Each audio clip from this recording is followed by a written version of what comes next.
region manager for over 20 years, as the sign said. And really what that has allowed me to do, I've never read a book on interviewing. I've never read a book on resumes. I haven't done anything. This is all the experience I've had. Probably conducted close to 2,000 interviews. And this is what I've gleaned from all of them and what I saw that works and what doesn't work. And the whole thing to keep in mind is this.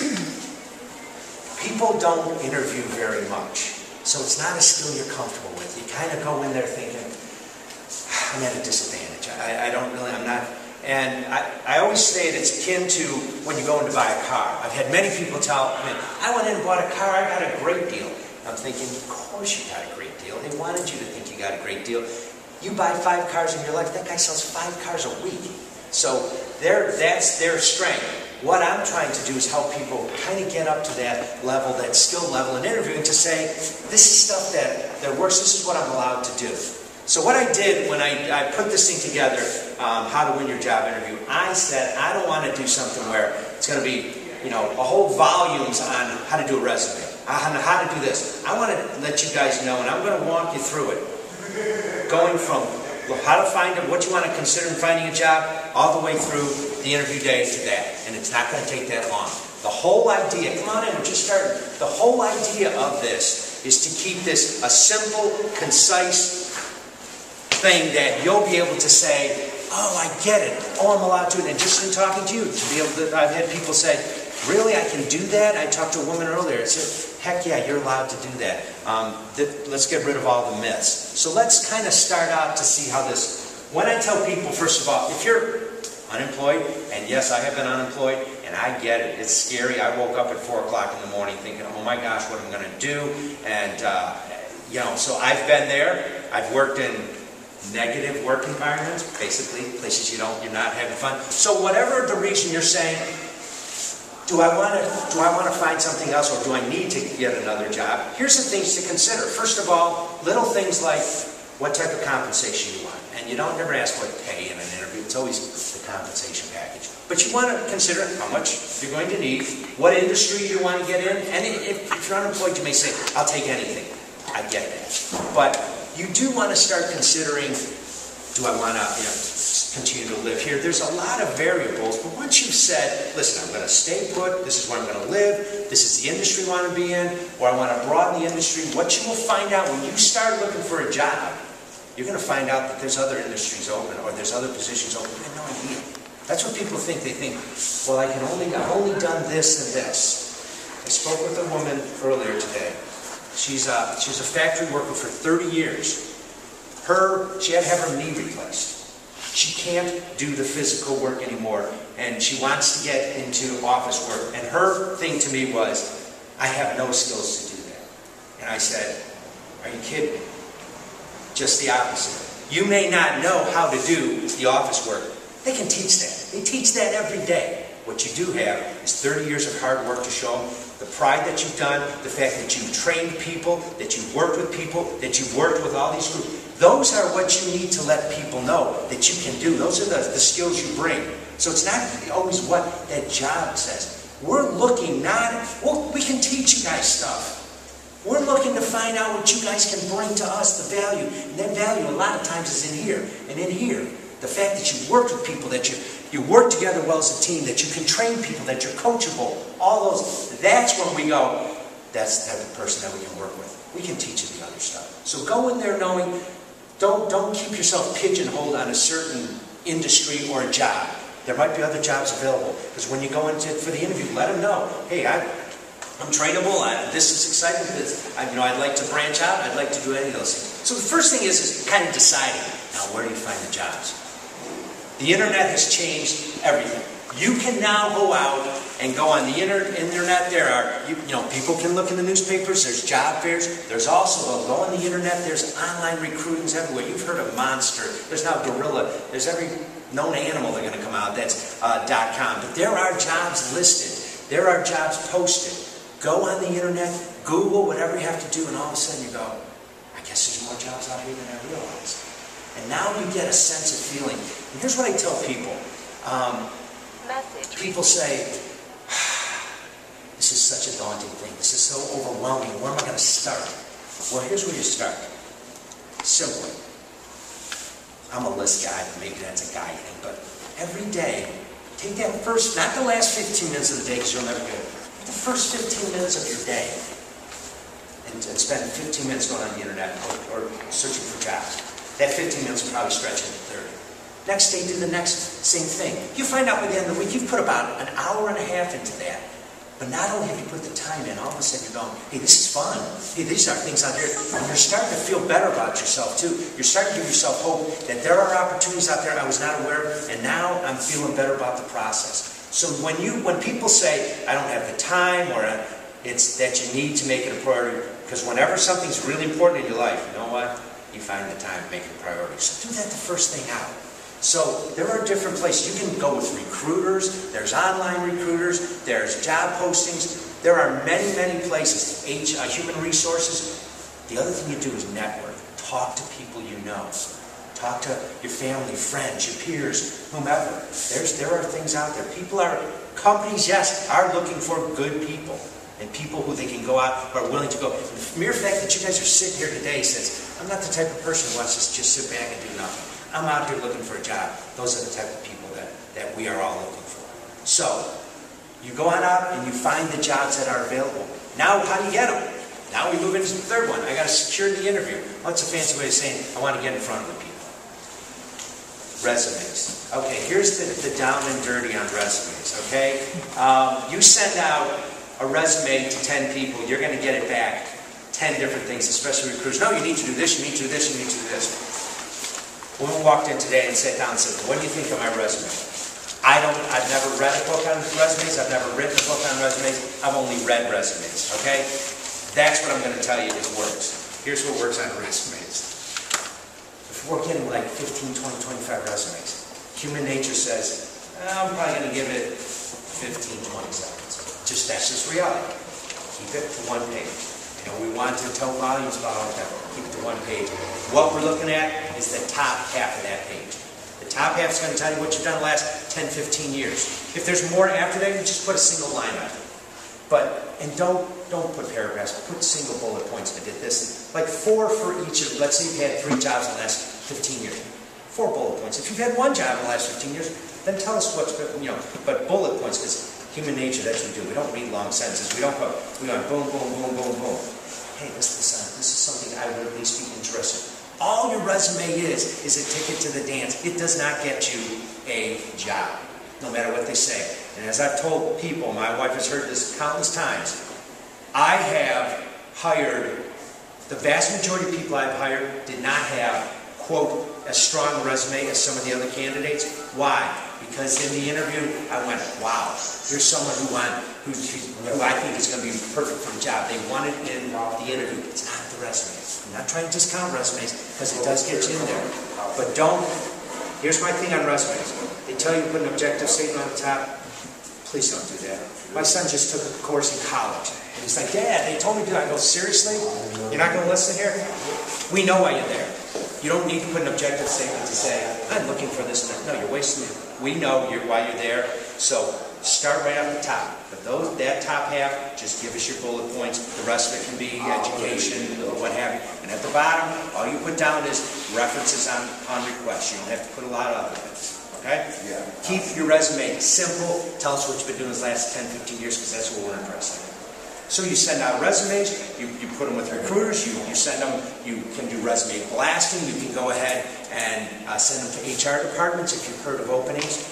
But always send a cover letter and keep the cover letter simple. Just who you are, a couple paragraphs, because remember, we're not going to read that much. But it just kind of adds a little, like, I'm really kind of serious. I'm really serious about what I'm doing, and I want you to know about me. So, you've gotten that in. You call them back in a couple days, whether it's Human Resources Department, or it's a recruiter, or it's something that was in the paper. And all you want to do is get your foot in the door. Because here's where it really comes down to what you want to do for the interview. Once you've gotten the opportunity you've gotten the job, and you've gotten the interview, and you're going to be walking in there, I know these seem like really tips, but I'm telling you, it absolutely works. Before you go into the interview, prepare yourself. Do yourself a favor. You can go on the internet and find out everything you wanted to know about that particular company, upwards, backwards. I have people who come in and know more about what my company's done the last 6 months than I do. I mean, they just do. The internet has allowed you to get so much information about what that company is doing, their hiring, the different products, what they're looking to do, anything. Why? Because not only does it tell you about the company, but allows you, and I'm going to get into the whole question thing, allows you to write questions. So when you go in there, you're going to be interviewing them every bit, if not more, than we're interviewing you. And that's what you need to know. That is going to be your key. So you get that information, and all of a sudden you have, check on that, I want to find out about that. And that's going to go right along with my questions I'm going to have about compensation, all the other things they tell you you're not allowed to ask. And you are. So you get all your preparation together. You also ask people. Do you know about this and that? Do you ask other people? You can even, on occasion, I've had people. The internet also allows you, if the company has products, if YouTube, I've had people come in. I'm in medical sales. I've had guys come in who already watched our procedures. They watched them over the weekend. They're starting to tell me, be it that or whatever. There's so much information you guys can now have when you go in there, so that you got questions for them. The other thing to do is people put together what's now called brag books. Okay, and all brag book is a letter of recommendation or an award, or if you have just something you want to show them, please keep it to a minimum. If you want to do a show, it's like 2 or 3 or 4 things at the most. And I'll tell you in the interview, you're only going to do one at a time. Don't walk in there, and I've had people walk in here, I mean, they're loaded for bear. I had a guy do a PowerPoint presentation, and here's why you don't want to do it, because I'm looking at that and I'm not looking at you. This whole time I'm talking to you guys, if I put a PowerPoint up here, where are you going to be looking? You're going to be looking there, and I'm losing you. In an interview, you're always looking at the person, you're always locked in, and you're engaged. So, but you can have your couple things if you need to show them or something, a letter of recommendation, that's fine. I'm not discounting that. Keep that to a minimum, maybe 3 or 4. But get that all prepared. And put all your questions down, and we're going to go over what those questions need to be. So now you're getting ready for the interview day. You've got your questions, you've talked to people, you possibly even, what people have done is call people who already work for that company. What do you think about this guy? And what do you think about the company? You know what? What are we going to say to that? There's someone who does the research. Because always remember, the interview is an audition. It's going to show us what you guys would do when you're on the job. That's all we got to go on, is what we see and what we hear. Interview day. Here you go. These are little things to remember. Number one, we know you're going to be nervous. We get that. Because we've been on that other side, and we see people, candidates coming in all the time. People are always coming in for the most part feeling, I'm going to battle. This is, I don't know how this is going to go, and I'm nervous, and they feel they're dealing from more of a submissive type of thing. We got to get rid of all that today, okay? When you're on the day of the interview, you got everything ready, do yourself a favor. Plan on getting there 30 to 45 minutes early. People are like, why would I do that? Because Murphy's Law is going to tell you one thing. Traffic, something's going to come up. You do not ever want to have to call and go, hey, I'm going to be a little late. No one wants, there's no good reasons for that. Plus, why stress yourself out? Give yourself 30 to 45 minutes early. At best, you'll still be there 15 minutes early. Well, let's say you get there 30 minutes early, you make your cell phone calls, you use the restroom, you get whatever. 15 minutes before, you're now letting them know you're there. And they're like, this person's serious. I mean, you're not stalking them. You're there 15 minutes early, but you're letting them know that I'm serious about what I'm doing, this is important to me, and I'm here ahead of time. That allows you also to gather yourself, when you got your things with the questions or whatever you got to do, that you're not going to kind of rushing into it. You've had a chance to kind of reflect and get yourself ready. And you can, by the way, you can carry a bottle of water. You really can. Those little things are allowed. You walk in. Now you've gotten there early. Now you're ready. Let's say you're walking in right on the hour. A little tip that I tell people, and people kind of get a kick out of it, it's true. The first touch we had with you is that you got there early. But the first visual impression we're getting of you guys is when you walk in the door. Knowing you're nervous, believe it or not, I tell people, put a handkerchief in your pocket, because your hand is going to be wet. It is. You're just going to be nervous. You give that one squeeze, you go in and you shake their hand, look them in the eye, you introduce yourself, and you sit down. And then he or she tells you to sit down. I'm telling you that one little thing, otherwise people It gives you a sense of confidence that I'm presenting myself the best way. And when you sit down, please don't sit back, kind of that. Sit down and lean forward and never take your eyes off that individual. I don't mean like scary stalking, but I mean you want to let them know that this is important and you're talking to them. You've now made the visual impression that this is important, and now the interview starts. And they're going to have questions. And, you know, you give them the resume, you give them your resume if they need that, or they may, and I usually have a copy of it anyway, and we've kind of gone through it. I'm the type of person who says, hey, kind of take me through what you've been doing. Others may sit there and be more formal. They tell them what you did in this job and this job. Fine. Tell them what you've been doing, and let the question and answers go on for a little bit. Here's my thing now about interviews, and I've already told a couple people. It's not my interview. It's your interview. Treat it that way. Take control of it. Take ownership of it. I'm going to be seeing 8, 10 other people. And all I'm hoping for is someone is just going to jump out at me and just go, I'm going to go, wow, what a great hour. That's personal special. The sad reality is probably 4 out of 5 interviews don't go well. And when I've told people that, they're like, seriously? And I've had other people, co-workers, come along with me, and they're like, you're right. And here's why they don't go well. People let us do the interview. We sit there, we ask you questions. You answer our questions. And we're done. And then they go, well, I'd like to move to the next step. You need to know you can ask. Here you go, you've heard this a few times. People treat their first interview like a first date. I gotta play it safe. Don't want to ask the wrong questions. Don't want to say the wrong thing. They may not like me. You know, may not get a second date. They may not get a second interview. The only interview you're guaranteed is that interview. If you leave it without having asked everything you wanted to ask and said everything you wanted to say, you're selling yourself short. You didn't get all the information necessary to make an informed decision. And you know what? We don't know you that well, and you don't really know us that well. So, here's what I tell people. You take control, and by the end of the interview, that person, meaning the interviewer, should be doing more talking than you are. Because you're drawing them out of it. And I always tell people this. When I say ask everything, people go, well, I ask them, hey, you know, what's the compensation package? Fancy way of saying, how much are you going to get paid? And they're like, well, I don't know. You know, I could ask. Really? Absolutely. Because we're sitting there going, this person doesn't know. How are they going to make the decision? When they leave here, we have to make a decision if we want to go on with them, but how are they going to make a decision if they want to continue with us, other than, well, maybe they want the job?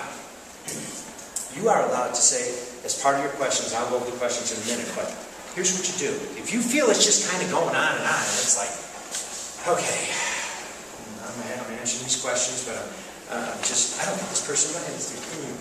Because you almost figuratively want to be like, want to reach out and grab them by the shirt collar. Like, this is who I am. I'm interested in this job. This is important to me. And I don't know that you're getting that point. You are allowed to say, now, people done this, and I've done it. Excuse me. For the next 5 to 10 minutes, could I tell you what I'm really about? And I also have questions prepared that I'd like to ask you. Now, that person says, well, we'll get to that in a little bit. Okay. If he says we'll get to it in a little bit, I'm going to hold you to it. Or if they say, well, this is a preliminary thing, you're thinking, okay, well, I'm working for this guy. Or, like me, I'd go, awesome. Absolutely. Tell me about yourself. Because that whole interviewing thing it's not real. We all know it's kind of fabricated, and we're kind of doing this little dance. And here's what you do. You start telling them what you're about. And keep it to the point of what's important to you, why you're there, what you believe the value you bring to the job. And then you start asking questions. You ask questions such as, why do you work? What do you like working for this company? He's an employee there. What do you like about the company? Where do you see the company going? What are the opportunities in this company for me for advancement? And there's a whole series of questions. What is the compensation package? Compensation package doesn't just mean how much money I'm making. It's my employee benefits. Are there other perks? Are there time off? Or there's a litany of things. They may not go into too much depth on that. But what it's saying is, oh my gosh, this is thorough. individual. This person's doing the research. This is a person who, when they're on the job, is going to get all the necessary answers that they're going to need to do. Once again, it's an audition.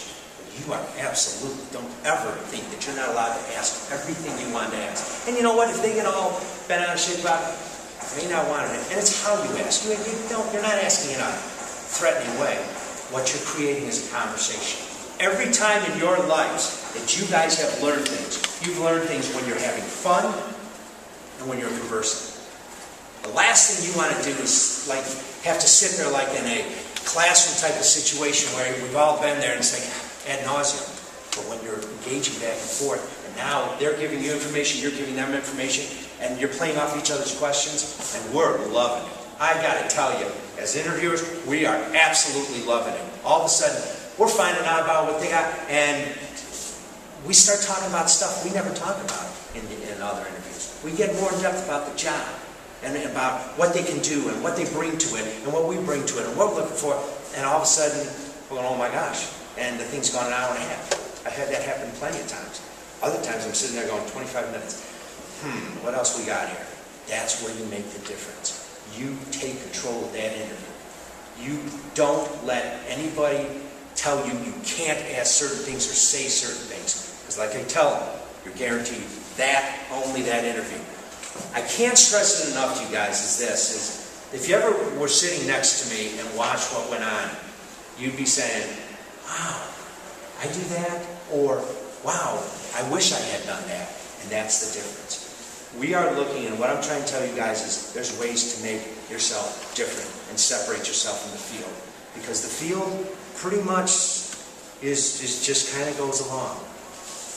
The mere fact, as I said earlier, that you guys are here says I'm serious about it, and it's important to me, and I'm investing the time. You invest the time, then doggone it, when you're sitting in that interview, they absolutely need to have your attention and your control. It just works, and we have fun doing it. So know that you can do that. I talked about brag books. Let's simplify it. A letter of recommendation on what you want to show us. Every time you show me something and take my eyes away from you, as soon as you show me that one thing, draw me back and say, this is what this person needs, this is why it's important, and lock back on me. If you sit there and go page after page, I'm going to sit there and go, and we've all done this. And it's great. Like, we're floating. Like, okay, we're nodding our heads, but you've lost us. Remember your audience. If you're on the other side, are you going to want to see page after page after page, or you want to see one page at a time, talk to us about it, next page, talk to us about it, do like 3 or 4. But it's nice to see that, and I don't want to minimize it, but it's all about the chemistry we're generating between the two of us. Because that's all we got to go on. As soon as you leave that door, the first date's over. We got to go on what we saw and how you acted, the questions you asked, and your body language. And once again, the body language really truly is sitting forward. One thing I jumped over real quick is dress. And depending on the position, some people are going, well, if I'm going for a certain position, do I have to be? You can always dress down, okay? And even if the position wouldn't require you necessarily to be in a suit or a tie, I would tell you to err on the side of caution. Okay, you may hear about it later if you get higher than that. But you can always take the tie off, take the jacket off. Trust me, I already took my jacket off and get some warm when the tie's coming off. But you can always, and I've told people, oh, you take the jacket off, and they'll tell you. But that's not as important as dressing professionally and conservatively. And now is not the time to make a fashion statement. And I could write volumes on what I have seen people walk through the door at interviews. We don't need a ton of bracelets that are clanking, a lot of different hairdos or makeup or clothes, and obviously, without being said, women don't dress provocatively, men don't try to make fashion statements. You need to have the focus on you. You need to be saying, I'm serious about this. This is important to me, so I want the focus to me, because that is also sending a message that, how is this person, because as soon as some of these people have walked to the door, I want to go, serious, really? That's what you're going with? No. You want the focus to be on you, locking in on their eyes, so that what you're wearing, dress conservatively, and make it all about you. Back to the whole thing, this is your interview. The interview, as you've gone along, now that you've controlled them, you've gotten them, and that control is so much fun. And you know what? We love it. We really do, because it's so different from the norm. Now you're asking us questions, and we're going back in a conversation. You've all done this. You've all been in relationships where you're just having fun. So when you leave, before you leave, you do two things. Number one, you ask for the second interview. Most of the time, we are not going to commit to it. We're just not, because we're going to be seeing other people. But we know in our heads. But what it says is, listen, I'm ready to move to the next one. Because that allows you to say, okay, so what is the next step? What's the process? What's the time frame? By the way, I want to reiterate my interest in this position, and here's why I think I'm the best person for the position. Then, the other thing you do, and please do this, and you might want to make that note on your questions as well. Ask for their business card. Might be in front of them, might be with them. And here's why. Because on everybody's business card is an email address. Now, if they don't have business cards, then, okay, what are you going to do? But you'll write them a note. But if they get their business card, 1 to 2 hours after you leave, you send them an email. And you say, I'd like to thank you for the opportunity to meet with you today. I want to reiterate my interest in this position. Here's a few points that I'd like to consider. I look forward to moving on to the next position with you. I look forward to hearing from you. And it doesn't have to be a long thing. It's just a short email. But you've touched them again. You touched them before you walked in by getting there 15 minutes early. Then you met with them. You did the interview. Prepared yourself for the interview. You did it all the way through. And now you're no longer in sight with them. You've touched them again. That allows you, if you've worked through a recruiter, which you may or not, the recruiter's going to handle it. But if you're working with them directly, or their HR department, if you don't hear from them in a day or two, you absolutely have every right to contact them. And listen, just following up, wanting to see where we're at in the position. It's still taking that control. And if you leave with nothing else today, please know it is your job, your career, your life. You need to take ownership of that and not give it to them. Because I can guarantee you, when you give it to us, it's not going to go. You're just not going to move on. But when you take ownership and you take control and you do all these things, we love it. We absolutely love it, because we go, there's the guy, there's a lady or man that can work for us. We can teach them, we can train them. Please don't think that because you don't do this position. In medical sales, I've hired people who, they think they need a medical degree. Really? You don't even want me anywhere near a patient, okay? We'll teach you. They're like, well, how do I deal with a doctor? Well, I don't know those people. You're just dealing with other people. I guess my message is, don't sell yourself short and think, this is all I've ever done. This is all the only skill I have. Really? You've been working for 20, 30 years. You got a lot of skills you're not giving yourself credit for. You may not know how to do a word processor, but you certainly know how to deal with people, how to train people. You've got a lot of pride. You're there to work all the time. You know, those are the things where you go in and talk to people. You give them value. If you're just out of college, if you're young, people are going, how am I going to get this job? Show them that you're teachable. Show them that energy. Show them that you bring value. If you're in your 50s, 60s, people going, how am I going to get a job? Show them the value you got. Act. Show them some energy, but let them know. I've trained people. I can be a mentor to people. I can do that. And we look at them and go, wow, that's going to make our lives easier. Don't ever sell yourself short or believe that you can't get the job you want. You may stumble that first time. You keep going after it. And I'm telling you, I've hired many people in medical sales, going into OR to do surgery, who've never even been in a hospital. And it's about them. It's not about that. Companies have training centers, have training budgets, have training. They will train you. Don't let that stop you. Go and take control. That starts in the interview. Let them know that in that interview. I'm serious about what I'm doing. I can do this job. Here's why I can do this job. I'm interested. So, you touch them again, you follow up, and you continue to go after that second interview. I'm telling you, if you do these things, you separate yourself from the field. You'll get that second interview. You'll move on to that third interview if there is one, and what have you, because they are looking for people like yourselves who give value, who work with us, who are important, and people who are genuinely good people. Because when in the interview, when you're talking, when you're asking these questions, we're finding a genuine, real person. We're going to sit there and do question and answers like we're, interviewing you. We're not really finding out what they're going to tell us what we want to hear. We know that. You never find out about us. And we want, and I'll close with this, say my number one favorite word maybe in the world, and what I look for and what we all look for is passion. And that's what will separate you from everybody else. And that's why I tell you, when you look people in the eye, and you are passionate, it shows a genuine person who truly cares who we will work with, and that's what we lock into. It's nice, it's on the written on paper, resume is nice. Okay, we see you've done well, and congratulations to all. We're looking in your eyes, and we're engaging as human beings. We still are human beings. These decisions are still made, business-wise, they're still made at a human level. Because it's still our gut feeling that this is the person we can work for. And bar none, I don't care what people say, I don't care how staid and uptight they are, they make their decisions mostly on their gut feeling, how they can work with this person. Because the business aspect, we can teach, we can train. I tell people, I can't give you the fire in your belly, I can't teach you pride, I can't teach you all those human qualities that we kind of like to sell short. And it starts in the interview when you show us that this is important, when you take control. Questions?